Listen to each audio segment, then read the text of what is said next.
Politique, Irak. La chasse aux prisonniers évadés bat son plein à Bagdad. Les autorités recherchaient activement mardi les centaines de prisonniers dont certains hauts responsables d'Al-Qaïda libérés la veille lors de l'attaque de 2 prisons par des groupes armés a-t-on appris auprès de sources de sécurité. Des hauts responsables d'Al-Qaïda font partie de ceux qui se sont évadés et l'opération des groupes armés a été montée dans ce but précis, a déclaré à l'AFP un haut responsable de la sécurité irakienne.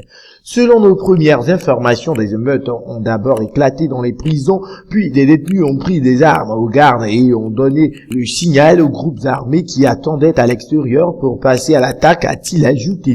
Les attaques concertées ont débuté à la nuit tombée dimanche soir par un barrage d'obus de mortier tiré sur les prisons de Tadji au nord de Bagdad et Abu Ghraib à l'ouest de la capitale selon le ministère de l'Intérieur.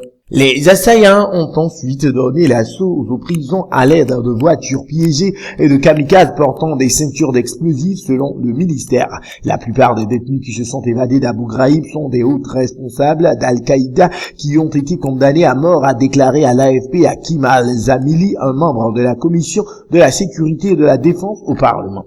Selon ce député, 500 détenus se sont évadés de la prison d'Abu Ghraib, rendue tristement célèbre par les sévices commis par les Américains sur des détenus irakiens en 2004. Aucun n'aurait pu s'échapper de Tadji. Ces terroristes vont chercher à gagner la Syrie pour rejoindre leurs organisations avant de revenir en Irak pour se livrer à de nouveaux attentats, a estimé M. Zamili. Les 2 prisons les plus grandes du pays hébergeaient quelques 10 000 détenus. Le porte-parole du ministère de la Justice, Wassam Al-Khaïji, s'est refusé à préciser combien de prisonniers s'étaient évadés, mais a affirmé mardi matin que 108 avaient été repris.